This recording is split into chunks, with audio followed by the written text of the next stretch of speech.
Hey everyone, and welcome back. We're diving deep today hmm into something we all experience, but rarely talk about. Mental traps. Oh, yeah. These sneaky ways our minds, they can kind of sabotage our best intentions. hmm We're going to explore how these traps work, why they're so common, and most importantly, I think, how to break free. Right. Yeah. Well, what's fascinating is they're not like rare quirks. It's practically a universal experience. Seriously. Yeah. And we're using Andre Kukla's work, Mental Traps, as our guide today. Yeah. And he doesn't really sugarcoat it. He says it's doubtful that anyone goes more than a few minutes without falling into one. Yeah, it's like we're navigating a minefield of our Right. own making. And you know what? Here's the good news. Mhm. Once we understand these traps, we can start to recognize them and avoid them. Awareness is key. Kukla helps us understand why we get trapped in the first place. Okay, I'm all ears. Lay it on me. Well, he outlines three main reasons. First, we're often totally unaware of our thought patterns. They're running in the background, Mm. influencing our decisions, and we don't even realize it. It's like driving a car, not Right. knowing how the engine works. Exactly. Second reason is that even when we do notice our thoughts, we don't always recognize them as harmful. So we're like, oh, there's that thought again. But we don't stop to, question it. Precisely. And finally, even when we see the harm, the force of habit keeps us stuck. Yeah. We've been thinking this way for so long, it feels impossible to change. Right. Okay, so we've got unawareness, lack of recognition, and force of habit. That's a powerful combo. No wonder we feel trapped sometimes. Yeah. But let's get specific. What are some of these common traps that we keep falling into? Well, let's start with a relatable one. Persistence. Oh, okay. It's essentially continuing to work on things that have lost their value. We all have those moments. Slogging through something, knowing it's not worth our time, but we can't seem to stop. Oh, totally. Like finishing that boring book. Yeah. You're already halfway through. Or sitting through a terrible movie just because you already bought the ticket. Right. Kukla uses this example of a Monopoly game. It's gone on way too long. Everyone is miserable, but nobody wants to be the one to quit. It's like we're afraid of admitting defeat, even to ourselves. Exactly. And here's where it gets even more interesting. There's also negative persistence, which is persisting in not doing things that might actually be rewarding. So like avoiding relationships because of a past heartbreak. Sure. Or never trying certain foods because of one bad experience. You got it. This is also how phobias work. Okay. The fear keeps us from having new experiences. Yeah. That might actually prove our fears wrong. Okay, so persistence, both positive and negative, can definitely keep us stuck. What's next on our trap list? Let's talk about amplification. Okay. Basically, working harder than necessary to achieve a goal. So like overthinking a simple problem. Yes. Kukla gives this great example of trying to find the best route for a shopping trip. Hmm. We spend so much time trying to optimize the route that we actually waste more time than if we had just gone with the flow. Oh, I do that all the time. I'm like trying to be efficient, Yeah. but I end up just like making things more complicated. There are two types of amplification, horizontal and vertical. Okay. Horizontal is about adding endless subtasks, each less valuable than the last. So like doing more research for a project when you already have enough information, or adding another meeting to an already packed schedule. Exactly. It's the illusion of productivity, when in reality, we're just spreading ourselves too thin. Yeah. Now, vertical amplification is about aiming for these ever-receding goals. Things like wealth, fame, wisdom. The never-ending pursuit of more. Right. Kukla uses this amazing analogy. Imagine a turnip, suddenly elevated to the status of an average person. Okay. It would think it was a god, Okay. but only for a moment. Yeah. Because the standard of comparison would immediately change. Oh, wow. So it's like we're always chasing a moving target, Yeah. never quite feeling satisfied with what we have. Precisely. And another form of amplification is repetition. Kukla uses the example of a jealous husband, constantly retracing his wife's steps, trying to rule out any possibility of infidelity. That sounds exhausting. And ultimately, like, futile. There's always going to be another step to retrace. It's the illusion of control. And it can be incredibly draining. Okay, persistence and amplification. I'm already starting to see these traps in my own life. What's next? Let's move on to fixation, Okay. which is essentially getting stuck, unable to move forward even when we know we should. So it's not just procrastination, it's a deeper kind of like immobility. Exactly. Kukla describes it as being demobilized, blocked from progressing toward a goal. Picture this. You're hosting a party, everything's ready hours early, food prepped, house sparkling, and then you just sit there, waiting for the guests to arrive, engaging in these useless activity. Oh, I know that feeling. Ah, It's like we're afraid to just like be present in that empty space, so we fill it with busy work. he calls it killing time. Mm-hmm. And we all do it in different ways. Staring at clocks, complaining, wishing things were different. It's like we're allergic to stillness. And the irony is, we often crave those empty moments, those times to, like, relax and recharge. But when we actually get them, we don't know what to do with ourselves. It's like we've forgotten how to simply be. Okay, fixation. Avoiding the present moment by filling it with meaningless tasks. Got it. What's next on our list of mental booby traps? Let's talk about reversion, which is all about dwelling on the immutable past, particularly our failures and missed opportunities. Ooh, that one hits close to home. It's that nagging voice of regret.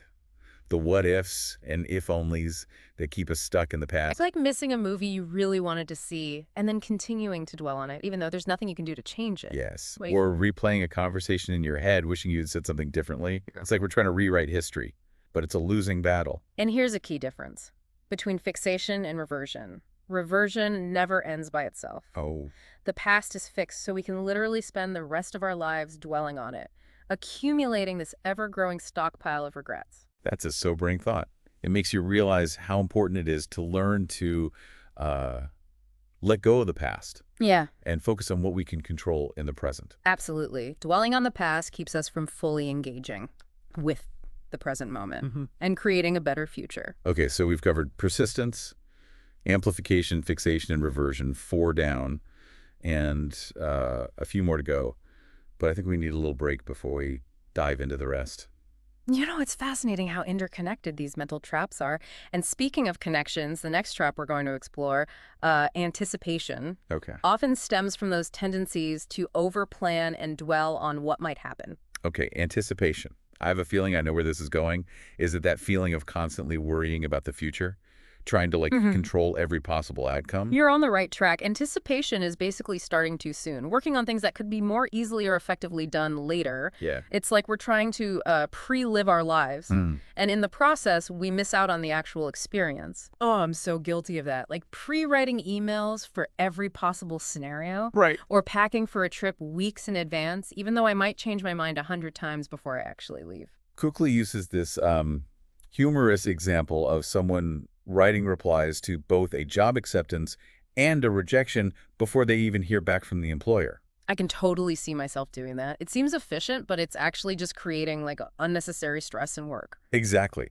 And Kukla points out 3 main problems with anticipation: overworking, pre-working, and working in vain. Okay, break those down for me. What does overworking look like in the context of anticipation? It's basically putting in more effort than necessary because you started too soon. Okay. Like spending hours crafting the perfect presentation only to find out the meeting has been rescheduled or the format has changed. Yeah, I've been there. So frustrating. What about pre-working? Pre-working is when your work gets undone by changing circumstances. Like packing a suitcase full of summer clothes for a trip, only to realize you need to switch to winter gear because the weather forecast changed. So all that effort wasted because we couldn't wait for the right moment to act.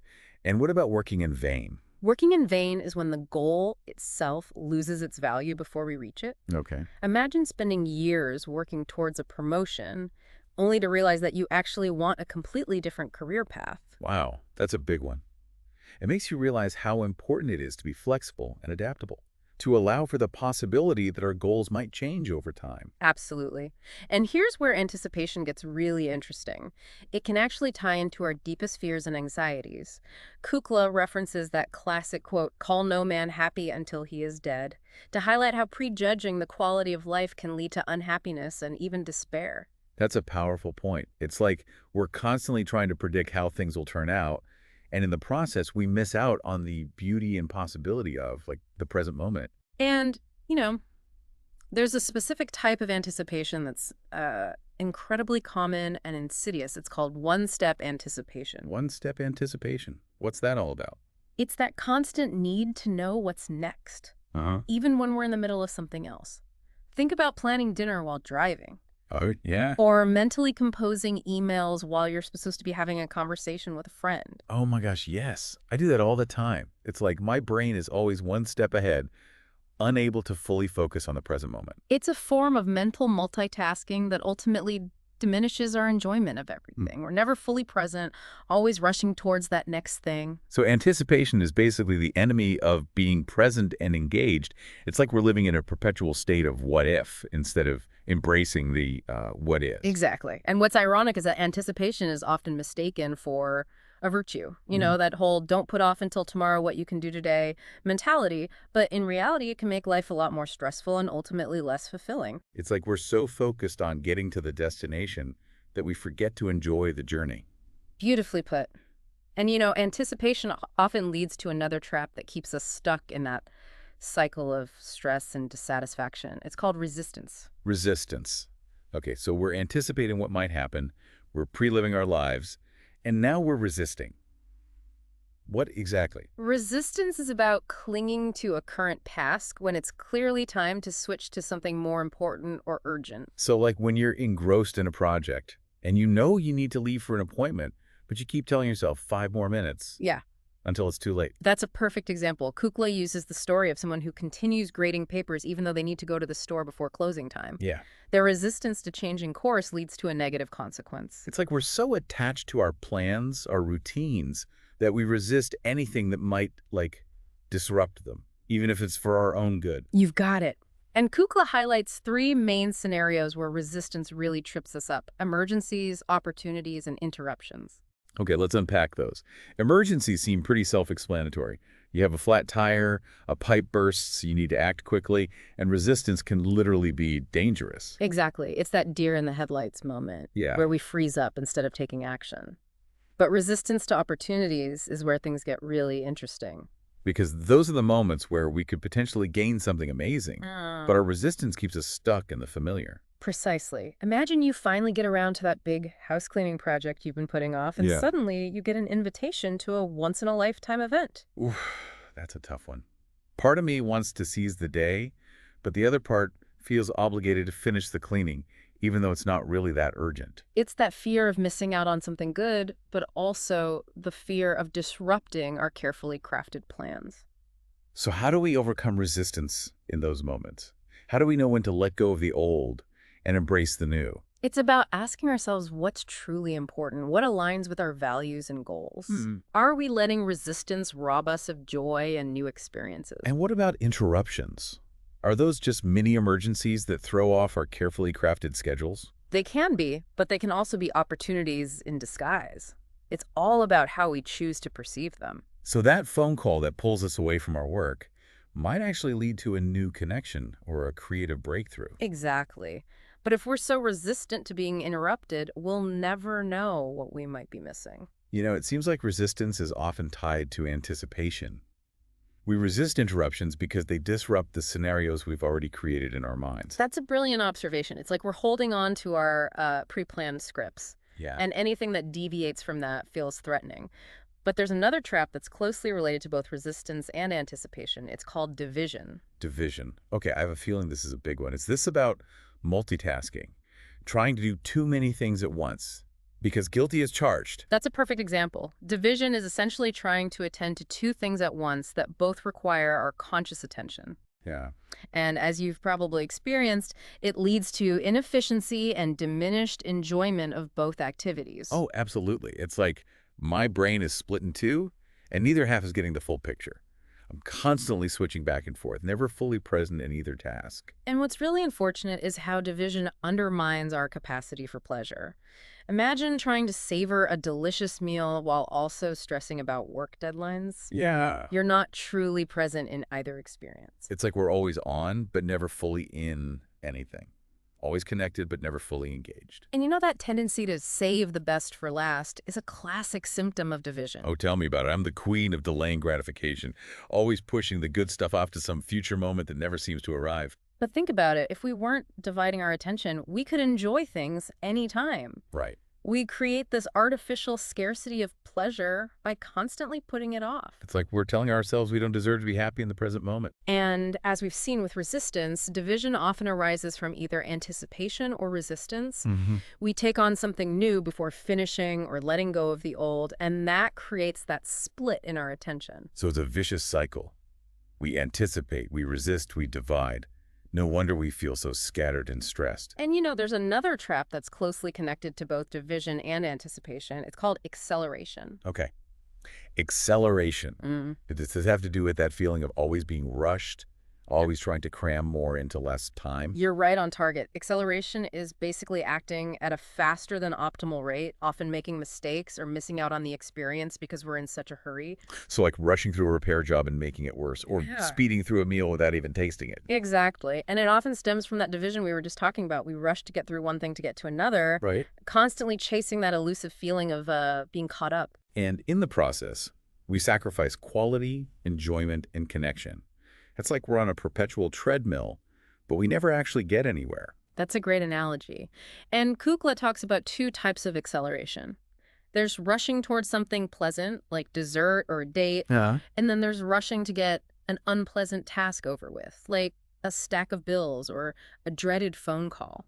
So either way, we're not fully present. We're either fixated on the reward that's coming or trying to escape the discomfort of the present moment. Precisely. And this leads to a state of what Kukla calls chronic acceleration, Okay. where we're always on the way to somewhere else, always rushing towards some future point, but never actually arriving. It's like we're rushing towards death itself. Okay. Always on the go, never stopping to appreciate the beauty of the journey. That's a pretty profound way to look at it, and it really highlights the absurdity of rushing when ultimately life is finite.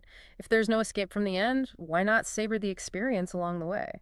Okay, deep divers, I think we're starting to see a pattern here. These mental traps are all interconnected. They feed off each other, and they keep us from fully experiencing life. But the good news is, by becoming aware of them, we can start to break free. And that's exactly what we're going to explore in the final part of this deep dive. Right. Deep divers, we've made it to the final part of our exploration into mental traps. Right. We uncovered 8 sneaky ways that our minds can sabotage us. Persistence, amplification, fixation, reversion, anticipation, resistance, division, and acceleration. Phew, that's a lot. It is. But don't worry, before you start feeling completely trapped, we got good news. Yeah. There are ways to break free from these patterns. Absolutely. Kukla gives us some powerful tools to work with. One of the most effective is something he calls thought watching. Thought watching. Okay, I'm intrigued. What is that exactly? Yeah. Is it like spying on our own brains? It's more like becoming a curious observer of your own mental activity.